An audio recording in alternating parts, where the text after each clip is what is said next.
Big boss Malayalam season 7 നമ്മുടെ ബിന്നി മാത്രമല്ല mail contestants ഉണ്ട്. പക്ഷെ അത് ഓപ്പറേറ്റ് ചെയ്യുന്നത് ഇപ്പം ബിന്നിയാണ്.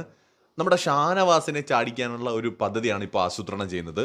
അതായത് നമ്മുടെ ശൈത്യയുടെ അടുത്തും അതുപോലെ ജിസേലിൻ്റെ അടുത്തും ബിൻസിയുടെ അടുത്തും നേരത്തെ തന്നെ പറഞ്ഞ് സെറ്റ് ചെയ്ത് വെക്കുകയാണ്. അതായത് ഇന്ന് നിങ്ങളാരും കട്ടിലിൽ കിടക്കല് ഷാനവാസിൻ്റെ അടുത്ത് കിടക്കാൻ പറയണം. കാരണം ഇന്നലെയും മെനഞ്ഞാൻ നോക്കുക നിങ്ങളാണല്ലോ കിടന്നത്. അപ്പോൾ ഇന്ന് ഷാനവാസിൻ്റെ അടുത്ത് കിടക്കാൻ പറയണമെന്ന് പറഞ്ഞ് സെറ്റ് ചെയ്ത് വെക്കുകയാണ്.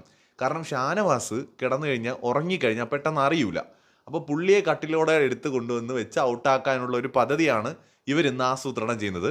ബിന്നി അതിൻ്റെ മുന്നിൽ തന്നെയുണ്ട്. അടിപൊളി ഗെയിമറാട്ടോ ബിന്നി. അപ്പോൾ ഇന്ന് മുമ്പിൽ തന്നെയുണ്ട്. കൂടാതെ അപ്പാനി അക്ബർ ടീമുകളും ഒക്കെ അവിടെ ഉണ്ട്. സോ എല്ലാവരും കൂടെ ഇന്ന് ഷാനവാസിനെ ചാടിക്കാൻ പറ്റുമെന്നുള്ളൊരു ശ്രമമാണ്. അപ്പോൾ ബിന്നി പറയുന്നുണ്ട് പുള്ളി കിടക്കില്ല എന്ന് പറഞ്ഞാൽ നിങ്ങളും കിടക്കരുത്. അപ്പോൾ ബിഗ് ബോസ് അതിനൊരു സൊല്യൂഷൻ കണ്ടുപിടിക്കും എന്നുള്ള രീതിയിൽ പറഞ്ഞ് കാര്യങ്ങളൊക്കെ പഠിപ്പിച്ചുകൊണ്ടിരിക്കുകയാണ്. എന്തായാലും ഇന്നിനി എന്തായിത്തീരുമെന്ന് നമുക്ക് നോക്കാം. ഷാനവാസിന് ആക്ച്വലി ആരോഗ്യ പ്രശ്നങ്ങളുണ്ട്, എന്താണെന്ന് പ്രോപ്പറായിട്ട് നമുക്ക് അറിഞ്ഞൂടാ. അപ്പോൾ ആൾ മെഡിസിൻസ് എടുക്കുന്നതുകൊണ്ട് ആ മെഡിസിൻസിൻ്റെ ഒരു മയക്കമുണ്ട്. അപ്പോൾ അങ്ങനെയുള്ള ആൾക്കാർ ഉറങ്ങിക്കഴിഞ്ഞാൽ പെട്ടെന്നൊന്നും ഉണരില്ല, ചെറിയ ഒച്ചയൊന്നും കേട്ടാൽ ഉണരില്ല. അപ്പോൾ അതുകൊണ്ട് ഷാനവാസിനെ എങ്ങനെയെങ്കിലും പുറത്താക്കാൻ പറ്റുമെന്നാണ് ഇവരൊക്കെ നോക്കുന്നത്. നോക്കാം നമുക്ക് സക്സസ് ആവോ ഇല്ലേ എന്നുള്ളത്. കൂടുതൽ ലൈവ് അപ്ഡേറ്റുകളുമായിട്ട് വീണ്ടും കാണാം.